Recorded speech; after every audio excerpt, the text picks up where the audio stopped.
Assalamu alaikum wa rahmatullahi wa barakatuh. Assalamu alaikum wa rahmatullahi wa barakatuh.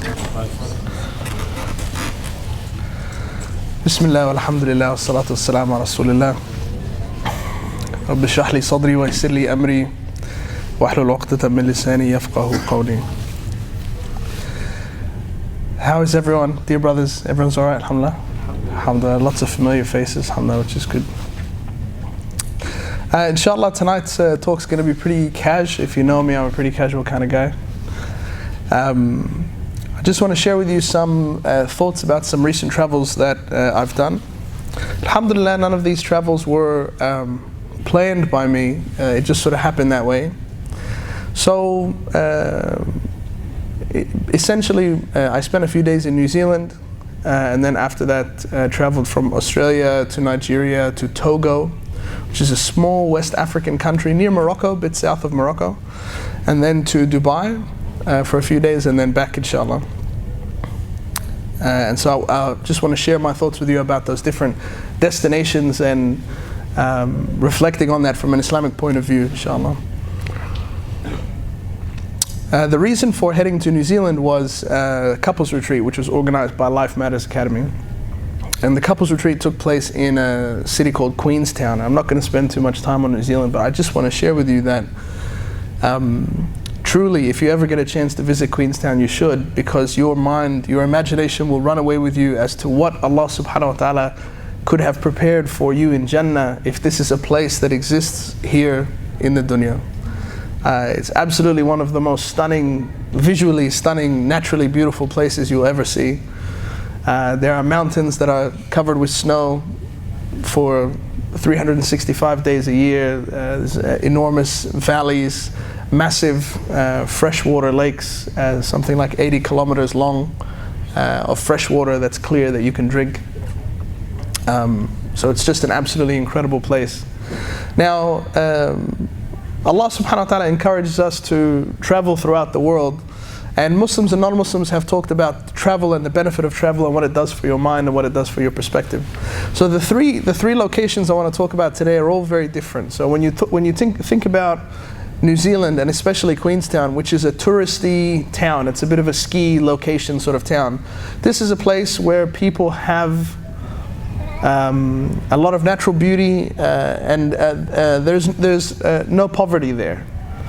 Or not what you would consider real poverty. So people are quite well off that go there. The tourists that go there are quite well off because they can afford to go there. They can afford to go skiing and whatnot.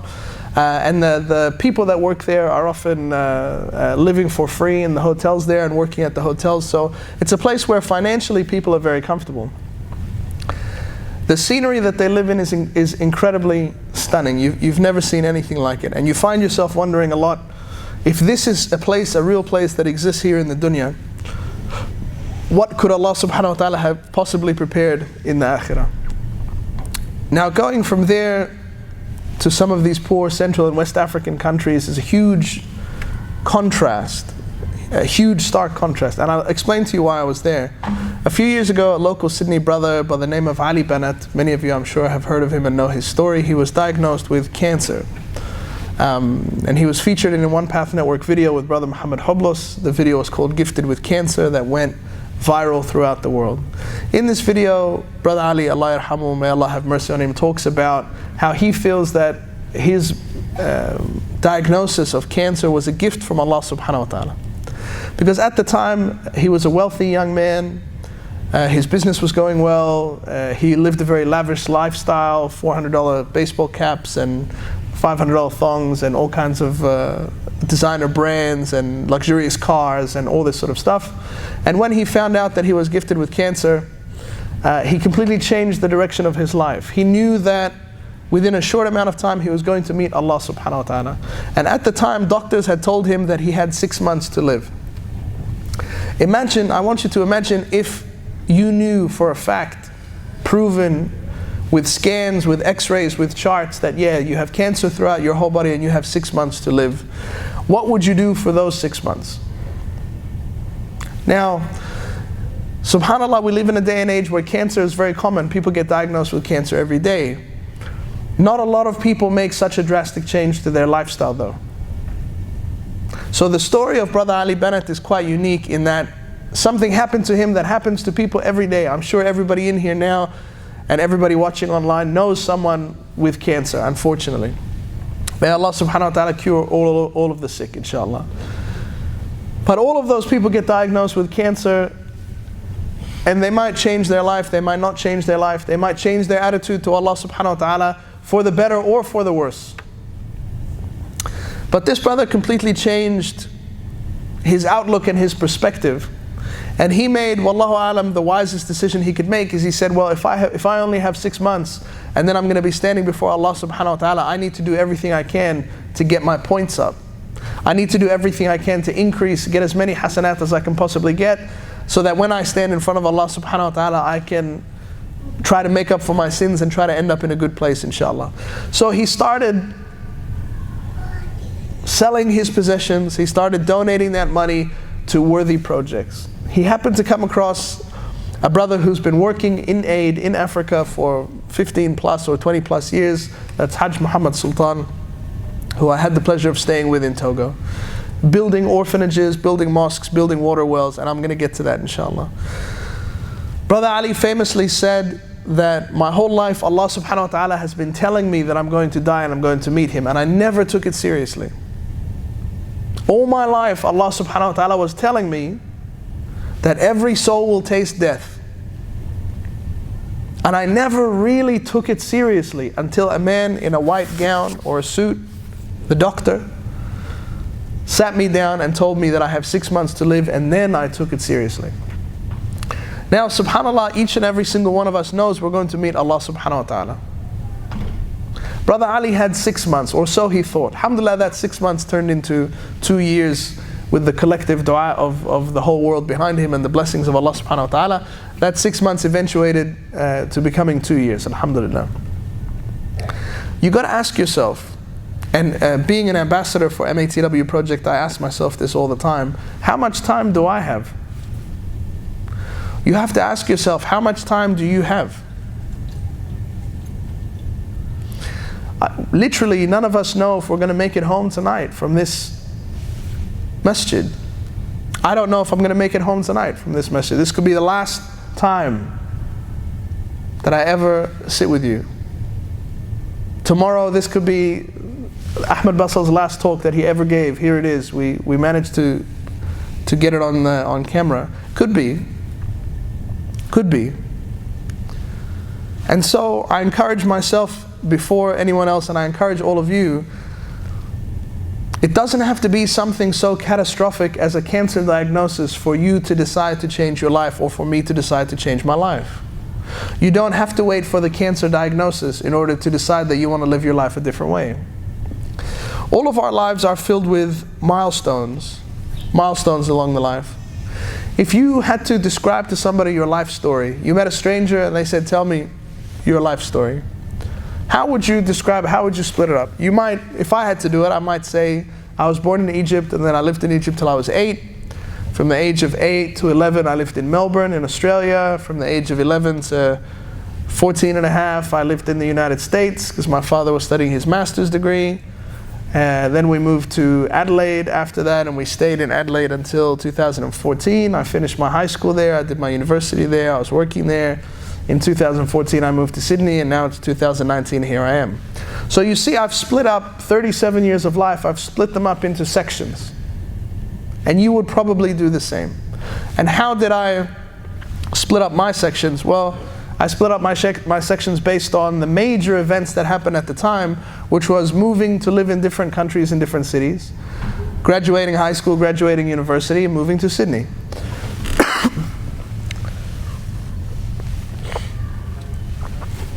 So those are the milestones in my life. If I wanted to get a bit more detailed with you, I could add in when I got married, I could add in when I had children. So those are the major milestones.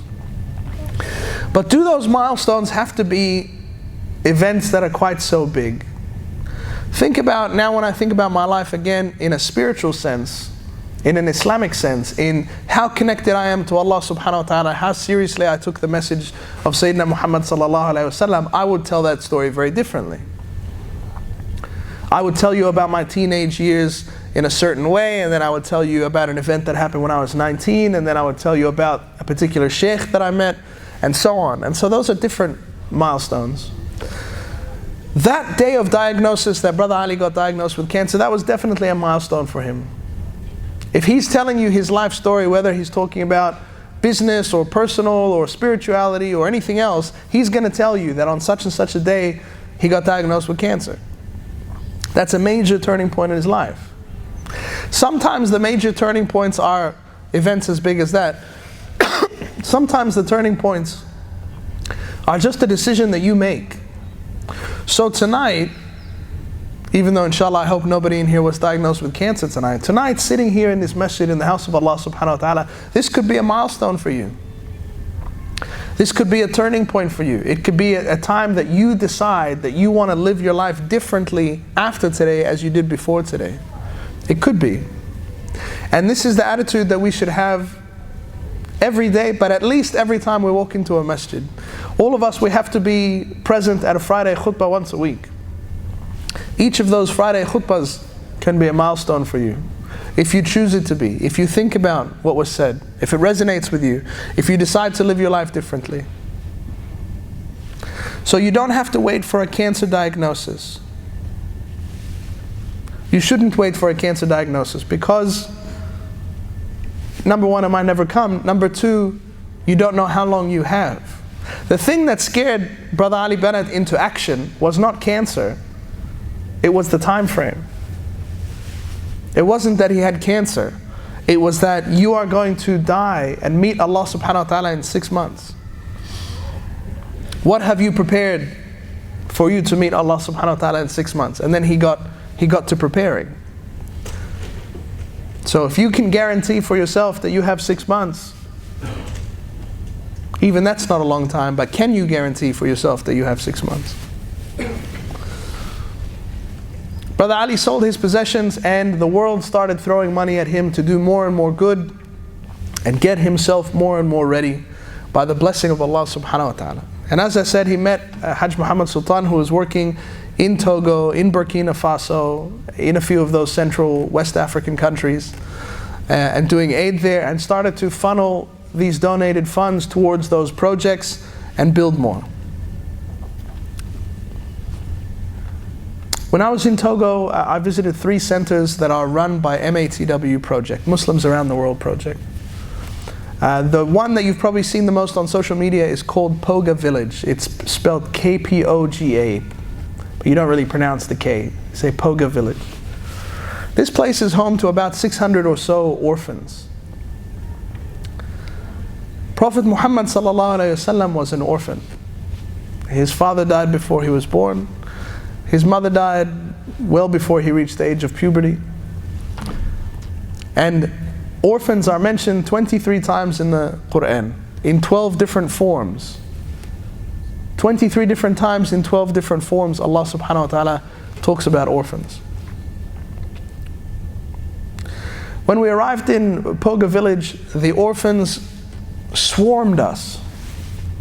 They were laughing and cheering and clapping, and you felt like that they would take any opportunity to touch your skin. Now, over the coming weeks, I would think about this a lot. And even after coming home, I think about my interactions with my own kids. Usually when I get home from work, I hug all 3 of them. And when we're sitting on the couch, I might put my arm around one of them or kiss one of them on the head or whatever it might be. These kids probably don't have that. When you have 600 kids and I'm not sure of the number of staff, maybe 50 staff at the facility,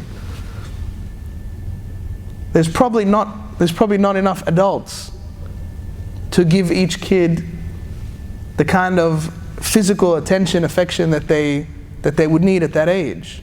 So these kids would take any excuse just to hold. If they saw you walking, they would just come and hold your hand. They would just come and put an arm around you. If they saw you sitting, they would just come and sit next to you. They didn't want anything. It's not like they were expecting money or lollies, or we didn't have anything on us anyway. But I felt like that they were desperate for attention and affection, even though they were happy where they were, they wanted more. They wanted somebody to look at them, to talk to them, to play with them. And I don't want to be insensitive, but are there any orphans here in the room? No. So I found out something shocking when I was there. I asked, throughout the week that I was there, I would speak to Hajj Sultan and ask a lot of questions about the projects. I asked about these children, and a lot of them have been abandoned. Some of these children were as young as 4 and 5 and 6 years old. A lot of these children were wandering the streets. Now for the parents in the room, or for the parents watching, imagine a 4-year-old child or a 5-year-old child alone in the world without an adult to look after them. Imagine a 4 or a 5-year-old child that's just really old enough to have a conversation and to walk around. Completely alone in the world. Nobody's concerned with, are they hungry? Nobody's concerned with, are they sick? Do they have a fever? Nobody's concerned with what they're wearing. Nobody's concerned with where they're sleeping. Completely alone in the world. And there are 600 plus of these orphans. So some of these children are just completely alone in the world. But even more surprisingly is that some of these children have parents that are living in the area within 20, 30, maybe 1 hour, within 1 hour of the orphanage. And the parents are not able to care for their children, whether it's financially or otherwise, or they have too many children already, or whatever it might be. So I was shocked to hear that some of these children have parents, and the parents actually live within a reasonable radius, within 30 minutes or 60 minutes travel, they could be there. And here's the next question that shocked me. I asked Hajj Sultan, how often do the parents come and visit their children?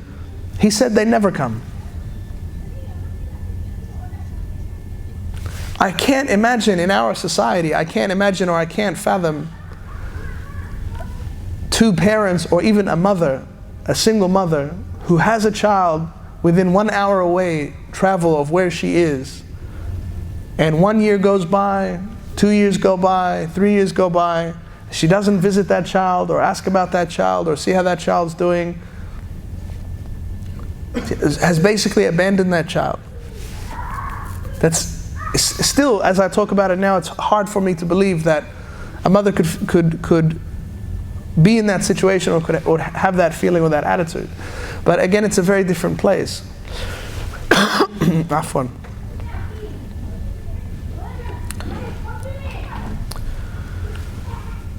When you live in these kind of places, and we lived there for a week, we slept the same as they slept, ate the same as they ate. And by the way, I was asking before if anyone in here is an orphan, because we need to be very aware that if you have parents, whether they're alive or not, if you have parents that raised you or that were around for some of your life or all of your life, if you have parents that cared about you and you lived in the same house as them, you are blessed. This is a gift from Allah subhanahu wa ta'ala. If you have parents that stuck around while you grew up, despite all their faults, this is a massive gift from Allah subhanahu wa ta'ala. And it's only when you see people who are living without that gift that you realize how much of a gift that is. And I know none of your parents are perfect. No parents are perfect.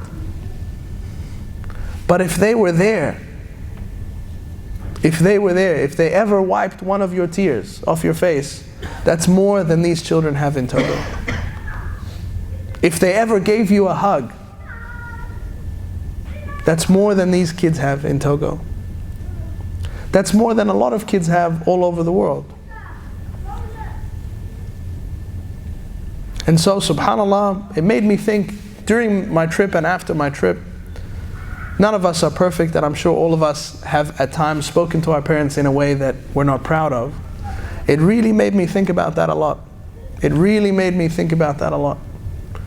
Because, let's be real, every parent has the option to do that. Every parent has the option to give up their kid for adoption and forget that they ever existed. Every parent has the option to do that.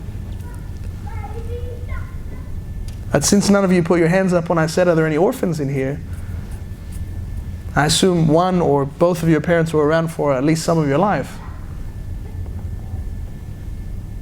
So that's a blessing from Allah subhanahu wa ta'ala, and that's not something that we should take for granted. And we all know the position that Allah subhanahu wa ta'ala has put with the parents in Islam. We all know the verses, lower to them a wing of humility. Allah subhanahu wa ta'ala has decreed that you worship none other than Him, وَبِالْوَالِدَيْنِ إِحْسَانًا, and by treating the parents well. Allah subhanahu wa ta'ala put those two statements side by side. Allah subhanahu wa ta'ala put side by side that you should worship no other except Allah subhanahu wa ta'ala. The very next sentence is وَبِالْوَالِدَيْنِ إِحْسَانًا, and good treatment of the parents. That's not a coincidence. Because no matter how imperfect they are, they have done more for you and mine have done more for me than we can ever repay. This plastic bottle is very important. We would only drink the bottled water. The doctors told us before we left not to drink the tap water under any circumstances. We would get sick. We would drink these until they became empty, and then we would go to offer it to one of the children, and the children would start to fight over the plastic bottle. It's just an empty plastic bottle, just like this one. They would fight over it. I assumed that, like back in Egypt where I was born, they would kick it around like it was a soccer ball. And I asked Hajj Sultan, what's the big deal? Why do they all want the bottle? Is that what they want? If they want a ball, we can buy them a ball. He said, no, it's got nothing to do with soccer. This for them is a status symbol. This bottle is a status symbol. This means I'm so rich that I can afford to buy water in a bottle. That's how wealthy I am. So what the children do is they take these empty plastic bottles and go fill it up from the tap, and then drink it to show off to their friends as if they're rich. This plastic bottle. Now think about whatever status symbol it is in your mind, in your heart, that makes you feel like you're special. Everyone's got something. Could be fashion, a certain brand, the latest Nikes, a kind of car. One brother's Ferrari parked outside. No offense if you own the Ferrari. Whatever it is that makes you feel like in here, even though you don't use those words, of course, but whatever makes you feel like you're special. How many investment properties, the size of your boat, whatever it is, there's something that we always want to carefully drop into a conversation but not make it look like we're bragging, isn't there? There's something that for you is a status symbol. There's something that you look for an excuse to drop into a conversation so people can know that you have the Nikes, or you have the Ferrari, or you have the boat, or you have the investment property, or whatever it is. And we all pretend that it was just casual conversation, yes? For this was this status for them. This is the status for them, is an empty plastic bottle, to say, I'm so rich that I can afford to buy water, unlike you peasants. Subhanallah. We drove through some very remote villages. We drove for hours to get to villages that were in the middle of nowhere. And what we saw was people living exactly the same way that they have lived for the 10,000 years before there was such a thing as electricity or indoor plumbing. Completely unchanged. It's like you went into a time machine, you went to 10,000 years ago. Mud huts with dirt floors, no electricity, no mobile phones, no television, no door.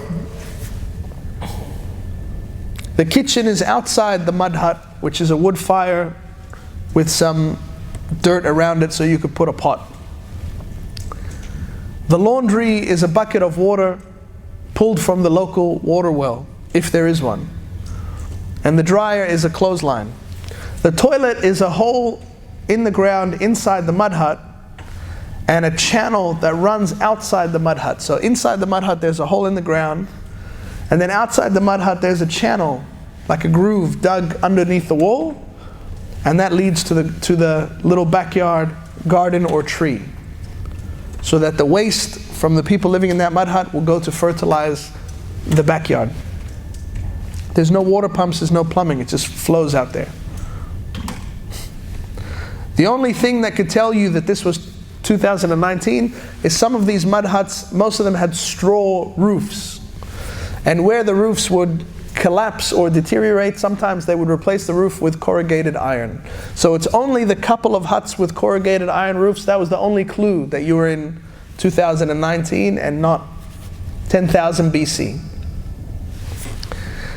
Some of these villages still worship idols. Some of these villages you drive into and you see statues that they have chiseled, and they were worshipping these idols. Exactly like the Arabia in the Jahiliyyah days, exactly the same.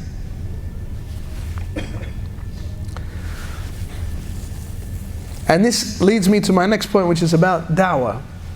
So one of the projects that MATW does is they employ people full-time, Muslims, and train them in how to give dawah, how to invite people to Islam, and send them to these remote villages on motorbikes, because there's only dirt roads there, some areas are not accessible. And they go and give talks to the local tribes. I was present in the same day for 2 of these talks at 2 different villages. We went with a group of motorcycle dawah people along with Hajj Sultan, with a loudspeaker on a stand and a translator that could translate in French. Togo was occupied by the French, and so their national language is French. And I saw something incredible, which is, we arrive at the village, obviously there was an appointment booked to go, and they knew we were coming. We'd go and sit down, the entire village, everyone would drop everything they're doing and come and sit down to listen to the talk. These people, they don't have radio, they don't have television, they don't have cell phones. Someone coming to your village to give a talk is something worth stopping your day for an hour to go and listen to. And I heard, when we talk about dawah in the West, when we talk about dawah in Australia and debates and Ahmed Didat, Khalid Yassin, Yusuf Estes, and all of these big names and all of these mass shahadas and stuff, it's very different to what I saw that day. What I saw that day was the most simple description that you could give of what Islam is about. The fact that Allah subhanahu wa ta'ala exists, and the fact that He's ever living, He's the first and the last, and His attributes of being all hearing and all seeing and so on. And then moving on to the story of Adam and Eve, and how they were created, why they were created, the fact that Iblis refused to bow. And moving on to the story of Sayyidina Nuh, moving on to the story of Sayyidina Isa alayhi salam. It's important to mention Isa alayhi salam because there are also Christian missionaries in the area. And finally moving to Prophet Muhammad sallallahu alayhi wasallam, and mentioning that this was the seal of the prophets, the last one that would be sent, although the message has not changed from the time of Adam to the time of Muhammad sallallahu alayhi wasallam. And putting it to people in such a simple way. These are not people that are familiar with the Qur'an, these are not people that are familiar with the Bible, these are not people that are familiar with anything.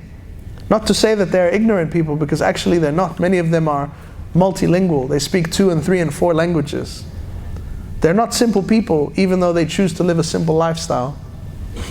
But when the evidence was presented to them, and simple questions asked of them, this idol here in your village, does it benefit you? Can it hear you when you speak? Can it harm you if it was angry with you? Don't you think that the real creator who created you is not made of stone? Don't you think that the real creator who created you is something else, something other than you can imagine? And then there was a small custom of having to take permission from the chief of the village. So if the chief of the village was convinced of what you were saying, you would ask him if it was okay with him, if you had permission from him, for the question to be posed to the rest of the village, whether or not they would like to become Muslim. Whether or not they would like to accept these ideas, these new ideas that they might have heard for the first time on that day, that there is a God that is not made of stone. And the chief gave his permission, and we asked the village if they would like to become Muslim, and they all said yes. They nodded. Now, we didn't come and say, if you become Muslim, we will give you food. If you become Muslim, we will give you money. if you become Muslim, we'll fix your houses. If you'll become Muslim, we'll give you iPhones. We didn't say any of this. And these people already know that when the MATW logo comes, that they will be receiving food anyway, whether they listen to the talk or not, whether they change their beliefs or not. But they all chose to accept Islam, and in front of my eyes, 150 odd people said their shahada after listening to a 45-minute talk. A 45-minute talk that every single piece of information in that talk, everyone in here knows.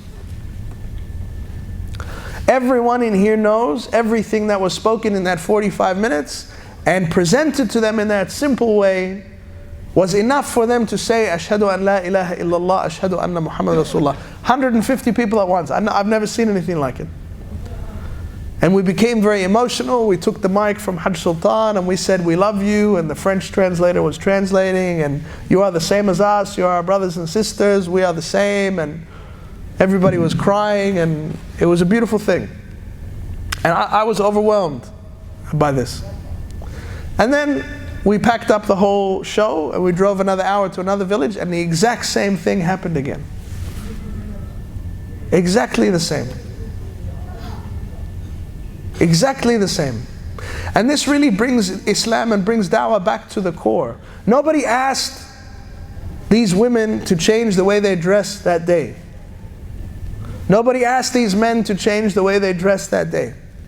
Nobody asked them to pay their zakat that day. Nobody asked them to pray that day. Which even in the dawah that we do here in Sydney, the brothers, you will hear them talking about go rap, the first few concepts that you should talk about: God, oneness, revelation, and prophethood. That's the core.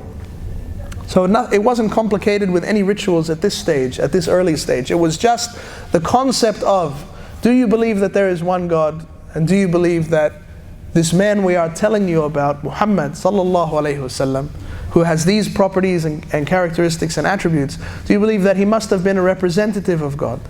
And they agreed. And they say, Ashhadu an la ilaha illallah, Ashhadu anna Muhammad Rasulullah. It was the most pure and simple form of dawah. And it reminded me also that all of us, not only all of us can do this form of dawah, all of us have no excuse for not doing this form of dawah. Because really, although people here in Australia, they have televisions and radios and internet and iPhones and whatnot, really there's not a huge difference between the people here and people there.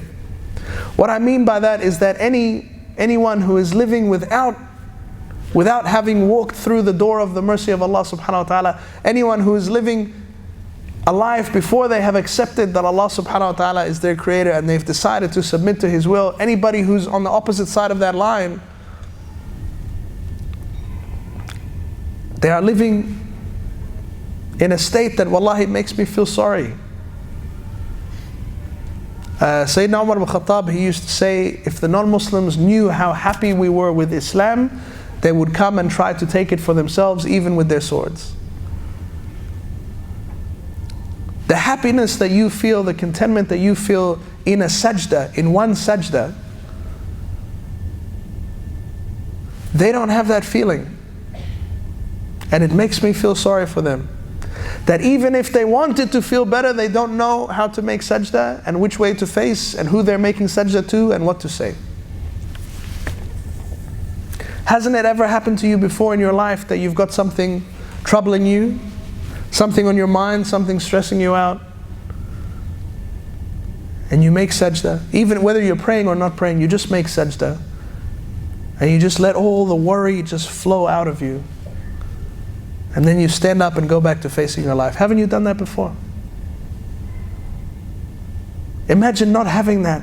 Imagine not knowing that. Imagine not having that in your life. All that anxiety and tension has to stay in here. You don't have any way out. Even the blessing of being able to make dua. You know who to make dua to. You get rewarded for making dua. And you get promised that Allah subhanahu wa ta'ala will respond to that dua. Doesn't just knowing that information make this life a little bit more bearable for you, for me? Imagine not having that. makes the world a cruel place to live without Allah subhanahu wa ta'ala. We did a food distribution there that we were collecting money for the last 6 weeks before we went in order to go and distribute some food. And this was an incredible day, an incredible thing to see. They had spread word throughout the area called Zooty that there would be a food distribution happening this day, and if people lined up and got a ticket, they could get a bag of rice and a bag of pasta and 1,000 of their local currency. 1,000 of their local currency is about $2 or $2.50 Australian. But it's a lot for them. They can do a lot with it. So we started driving towards this area called Zooty. And as we're driving, we're seeing people from all directions coming through the tall grass, coming through the fields and heading in the same direction that our car is heading. The only thing I can relate it to is if you've been to Hajj or you've been to Umrah and it's time for a fard in the Haram, and you see people coming from all directions towards the Kaaba. That's what it was like. Thousands of people coming from every direction. And I said, who are all these people? What are they doing? Hajj Sultan, he said, these people are coming because they know MATW is distributing food here. And I said, how long have they been walking? Because we're in the middle of nowhere. We're essentially in a jungle. And the car is having trouble getting through the terrain. And these people are walking on foot, some carrying children, some carrying luggage. And he said some of them maybe have been walking 3-4 hours. 3-4 hours in 40-degree heat through a jungle to get a bag of rice. And we went, the local government didn't want chaos. They sent us some security personnel to help keep the order. Because there's 5,000 people, and we're sitting on a mountain of food, and there's only a handful of us, so we needed some help to bit of crowd control. So these people walked for 3-4 hours to get to the location, and a couple of people said a few words. And then one by one they would hand in their ticket, get their bag of rice, get their pasta, get their money, and be on their way. And we are seeing all walks and all shapes and all forms lining up, all ages. Children as young as 5 or 6. Adults as old as some of them looked like they were over 100. And everything in between.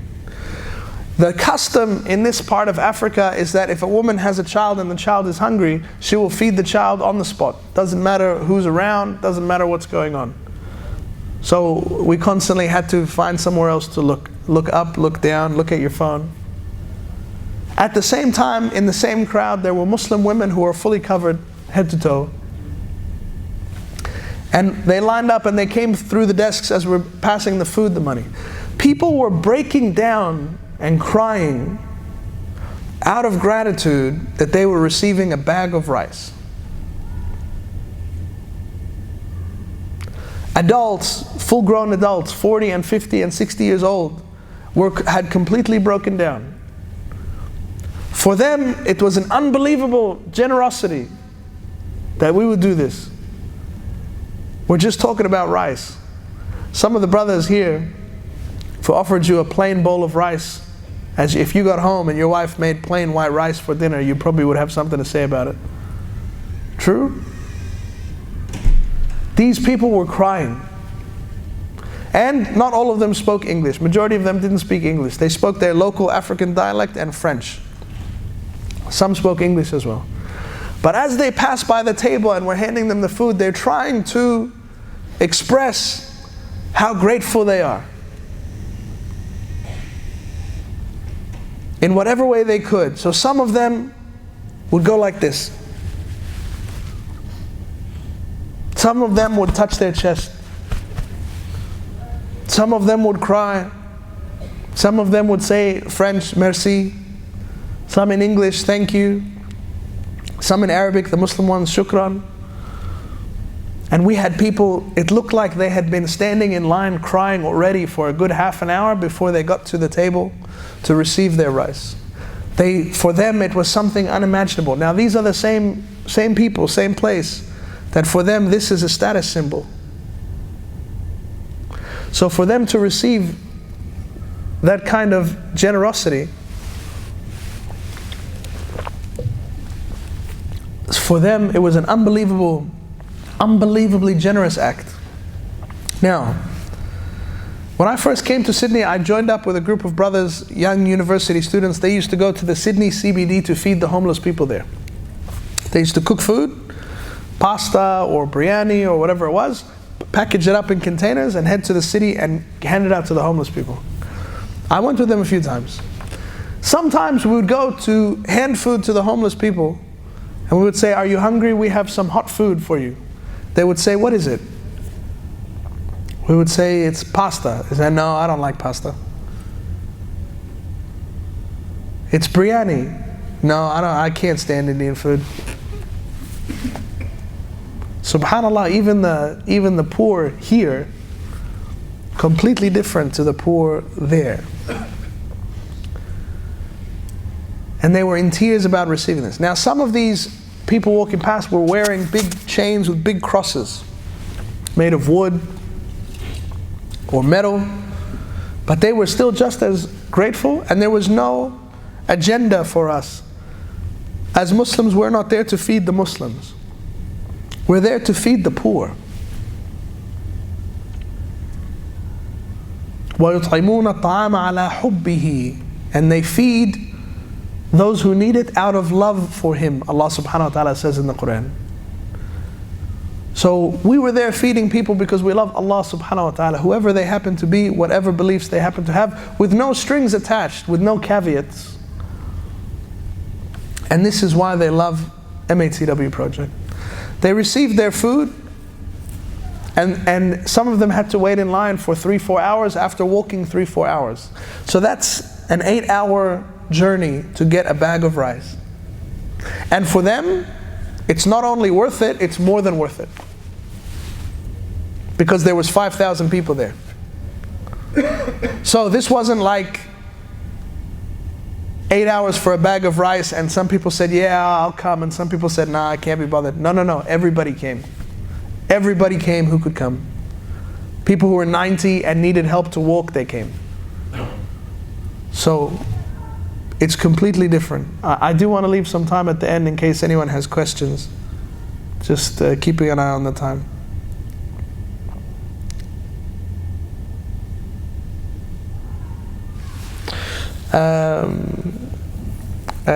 I'll talk about the government briefly. The government itself in Togo is quite poor, and MATW project purchases and donates ambulances to the government.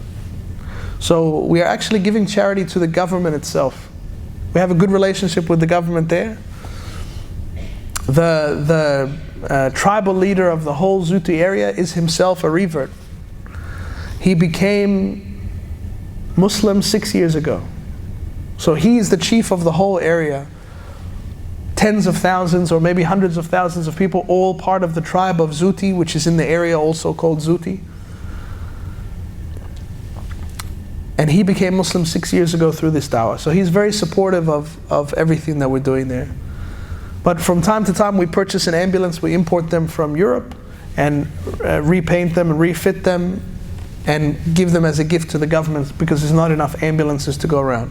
At each of the 3 facilities that I mentioned, Poga and Zooty and Sivi village, we have a doctor, paid doctor that is there for the orphans. But word spreads very quickly to the surrounding areas that there's a doctor here. And so people who are sick, who wouldn't normally be able to get treatment, they come to our centers to get medical treatment. And if they can pay, they pay. If they can't pay, then it's free. And it's all from the donations of MATW project. For the last 10 or so minutes, I just want to talk about Dubai, and then I want to talk about some feelings, and then I'll leave time if anyone has any questions or comments, inshallah. So after leaving Togo and living that life for 10 days where it's like 15-hour days, you eat maybe 2 meals a day, and they're very simple meals. Because we ate what the locals ate.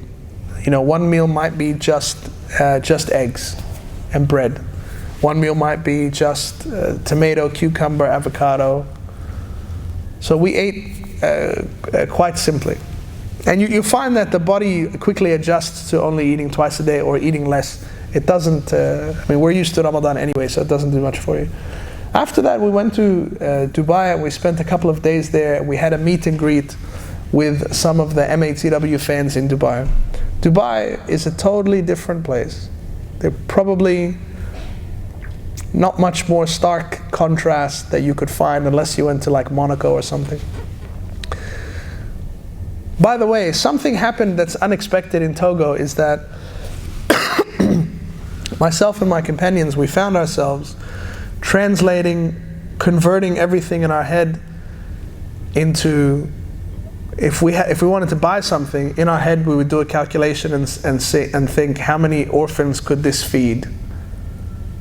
Because when we were there, we slaughtered some sheep, some aqiqahs and some walimas and things, and we saw how happy the children actually all come and watch the slaughter, and they're so happy because they know they get to eat meat that day, and it's only once or twice a year that they get to eat meat in the whole year.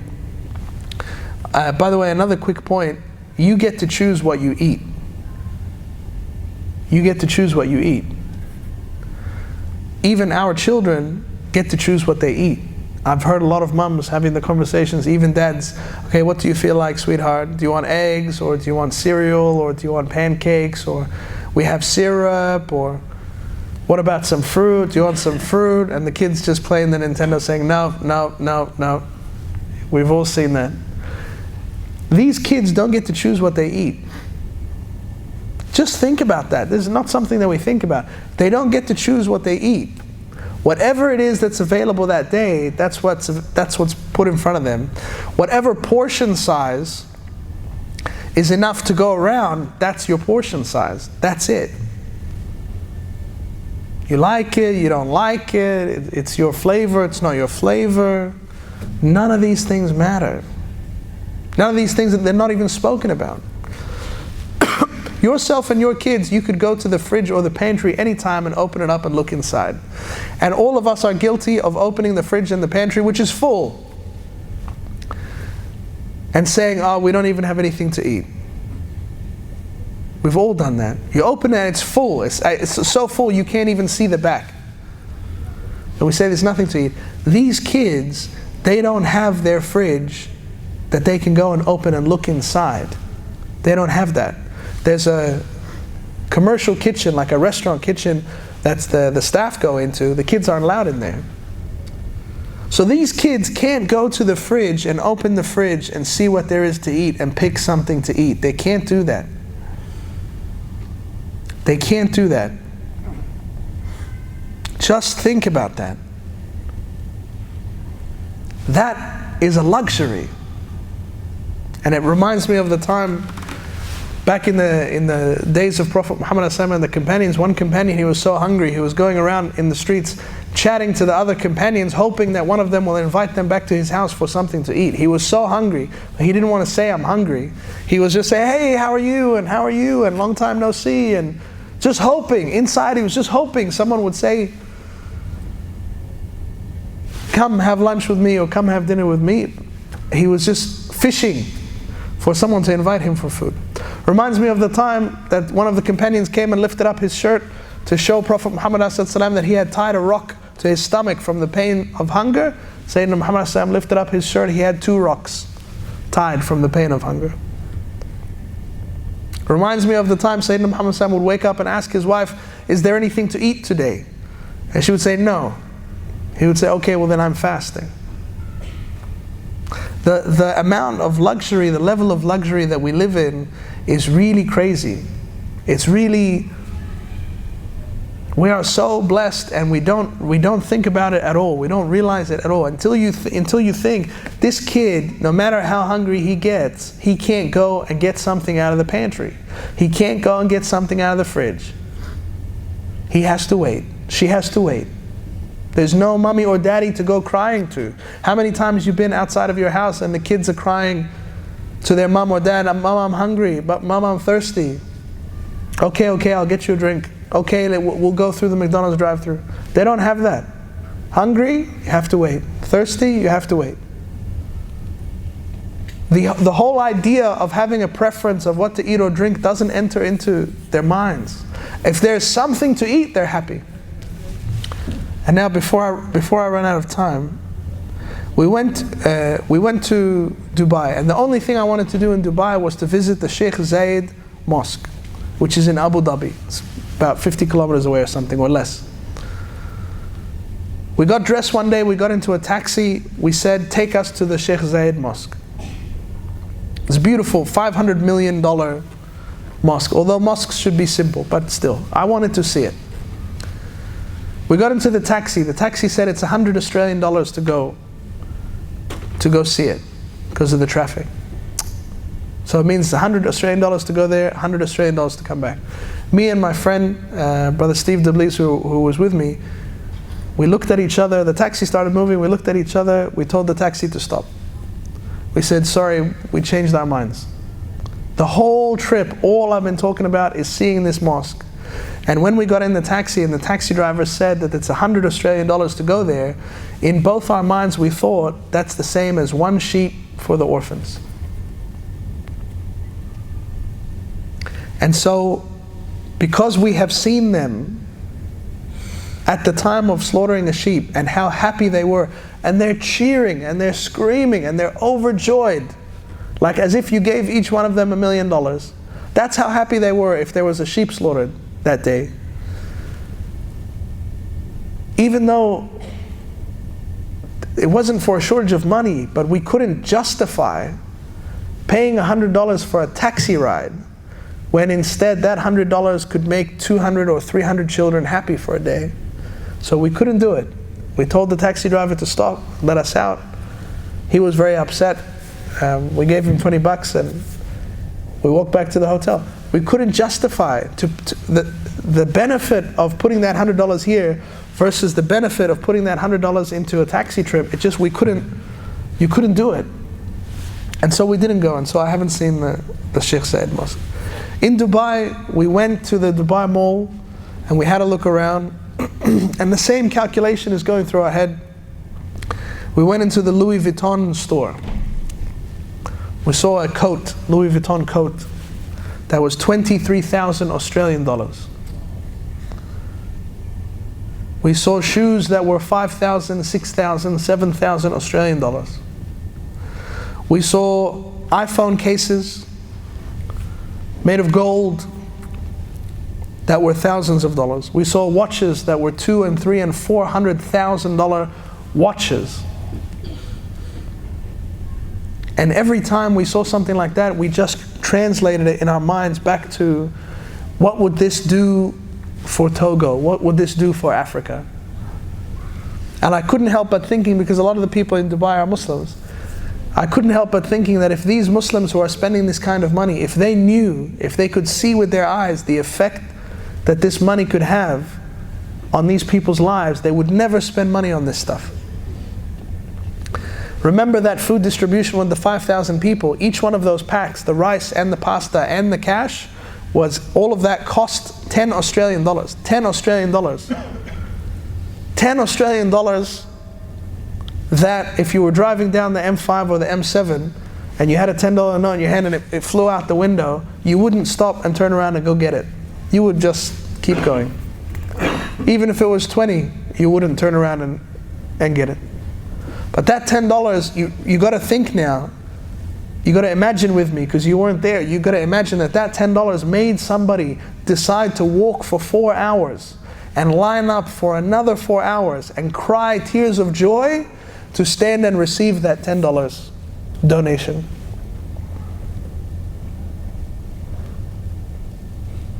So when you've just come from seeing that by the thousands,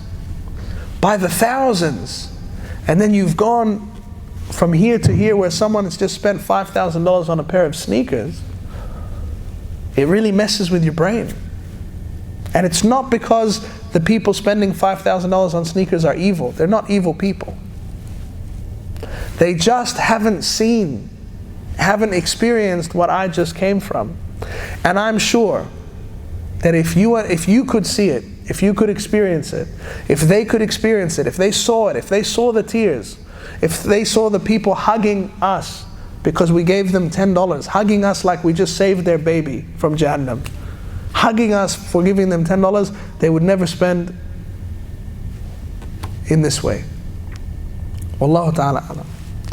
The last thing I'm going to, I wanted to say a lot more, but I'm out of time. The last thing I wanted to say is that for the time in Togo, we didn't really have anything that you would spend your time on in Sydney. What do I mean? I mean, we didn't have television. There's no television to watch, and even if there was, I don't think we would watch their African shows.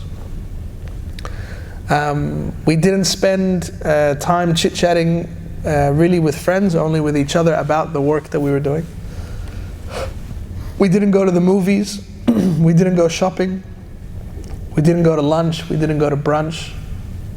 We didn't do the charcoal barbecue at Brighton that is owned by the Lebanese families. We didn't do any of these things. So any of the things you would normally do in your time off, we didn't do any of those things.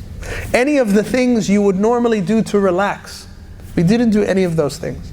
Actually, we worked 15, 16-hour days, and it was 40 degrees every day, and we slept on mattresses on the floor, and we ate simple food.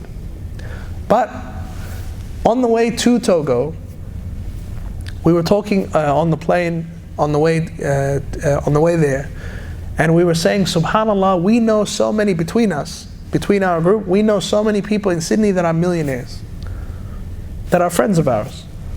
And every single one of those millionaire friends in Sydney is really miserable. Some are religious, some are not. Some are practicing, some are not. But across the board, all of the people that we know that are very wealthy are incredibly unhappy. May Allah subhanahu wa ta'ala ease all of their burdens and make them all happy, inshallah. When we went to Togo and we lived that simple life where we didn't have any, we actually didn't handle money at all. You know, our accommodation was staying at the orphanage. Our food was coming from the orphanage kitchen. So we pretty much were disconnected from money. We didn't buy or sell anything. We slept on the floor. We ate simple food. We didn't watch TV. We didn't socialize. We didn't go to the movies. We didn't go shopping. And alhamdulillah, we slept every night completely, soundly, and relaxed. Our minds were at ease. Our hearts were at ease. We prayed every fard in jama'ah, and everything that we saw throughout the day brought us closer to Allah subhanahu wa ta'ala. Where we were distributing aid, we were thanking Allah subhanahu wa ta'ala for our blessings, and we were doing work that Allah subhanahu wa ta'ala loves to be done.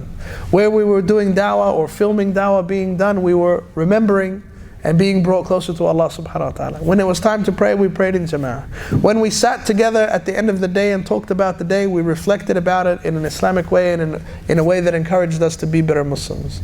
And every single night, alhamdulillah, we slept so soundly, with not a care, not a stress, not a worry in the whole world. We were completely free. The only time in my life that I can give you an example of a similar feeling is at the time of Hajj. But I would say that even doing dawah or doing aid work for the sake of Allah subhanahu wa ta'ala is better, or it was a different flavor, because when you are doing Umrah or Hajj, you are accumulating rewards for yourself. When you are doing Hajj, when you are doing Umrah, you are raking in the big hasanat, the big rewards for yourself. When you are serving other people, the flavor of that worship of Allah subhanahu wa ta'ala is different. When you're serving other people, it's a different taste. It leaves you feeling different. It's not all about nafsi, nafsi. It's about ummati, ummati. My people, my people. And it's a beautiful, incredible thing.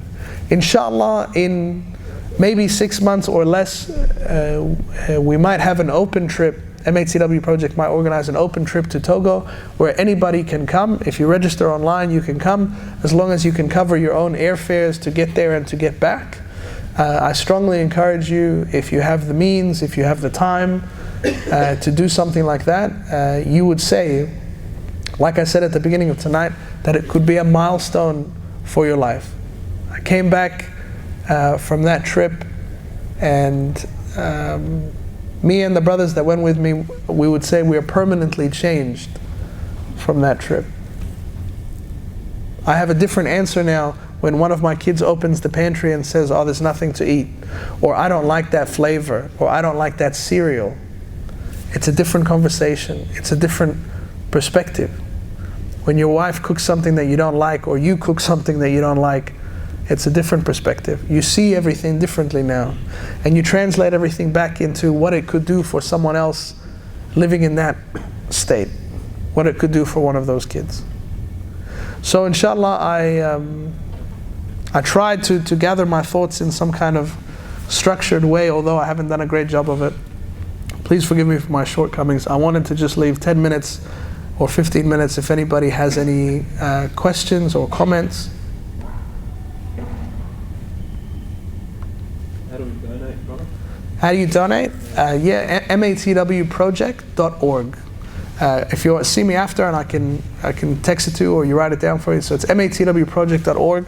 We're doing a really cool campaign at the moment where we put all the projects that are part of Sadaqah Jariyah, ongoing charity, we'll put them all together into one donation link. So water wells, mosques, schooling, all of the projects that have an ongoing reward. If you donate towards a masjid, every time somebody prays in that masjid or somebody learns something in that masjid, for as long as it's standing, you will get reward. So we put all the Sadaqah Jariyah projects together, and we said, here's a bucket of Sadaqah Jariyah funds. If you want to donate, it'll be not a one-off reward, but an ongoing reward. So it's matwproject.org. And inshallah, we ask Allah subhanahu wa ta'ala to accept from us, but also to put a copy of that reward for Ali Bennett. Inshallah, may Allah have mercy on him. Any other questions? Yes? When exactly would the dates be for the open? For the open trip, it's never been done before. We're thinking to do it around the middle of the year 2020. We're trying to line it up with the holiday period where people can take time off. It'll probably be like a 1-week trip. So you'll need 2 days to get there, and sort of 4 days there, and another 2 days to get back, something like that. But we've already told people that it's already got a few people very interested to come. We've told them it's not going to be 5 stars. Don't expect 5 stars. And if you're going there, you're going to work. So if we're building a masjid, you have to carry bricks for a few hours. You have to carry some bricks. If you're digging a well, you have to grab a shovel and dig. You're going to dig.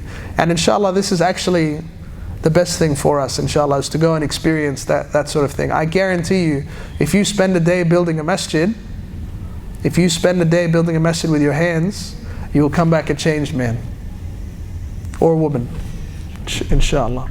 So inshallah, we'll announce it once we've done all the background work, but it should be the middle of 2020, inshallah. June, July 2020, inshallah. Sorry, we expressed our interest on the website. So soon we will put a link on the website for expressions of interest, and probably a small deposit, and then it's first come, first serve, inshallah. So once you get there, you don't have to worry about anything until you get back on the plane to come home, inshallah. We'll take care of everything for you. But it was an experience that had such an impact on us that we want other people to experience what we've experienced, because it's really, even non-Muslims who go and do aid work, they come back changed. So even if somebody who doesn't have the understanding and the concepts that we have, if they do it, it has a profound effect on them.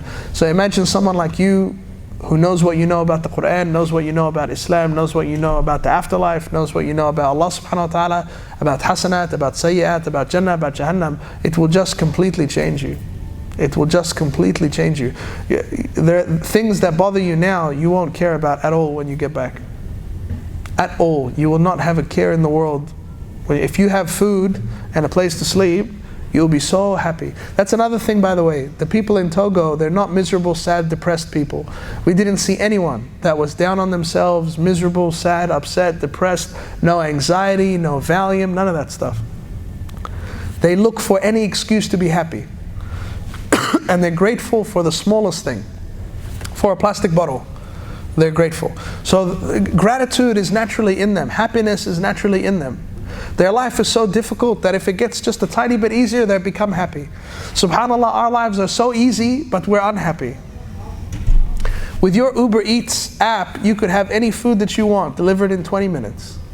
Your Chinese, Indian, Japanese, nachos, burgers, fusion, cocktails, whatever you want. If they had that, if they had access to your Uber Eats app and your bank account, they probably will tell you they'll never be unhappy again.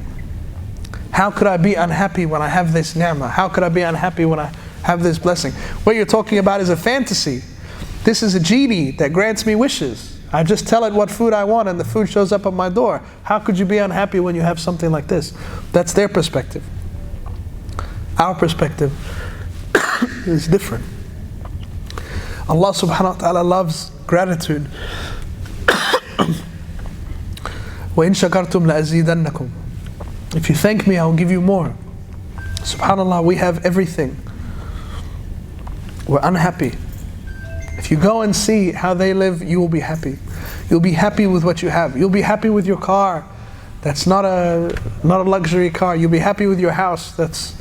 You wish it had one more bedroom. You'll be happy. You'll be happy with whatever you have.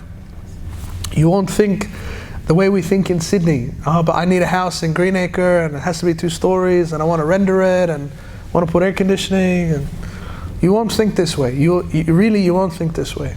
You'll see all of this stuff as just noise. Just noise. Yeah, it will change you, inshallah. Any other questions?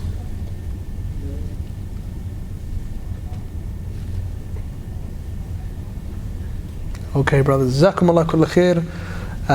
Please forgive any of my shortcomings, and inshallah within 2 minutes will be the adhan for Isha. Wassalamu alaikum wa rahmatullahi wa barakatuh.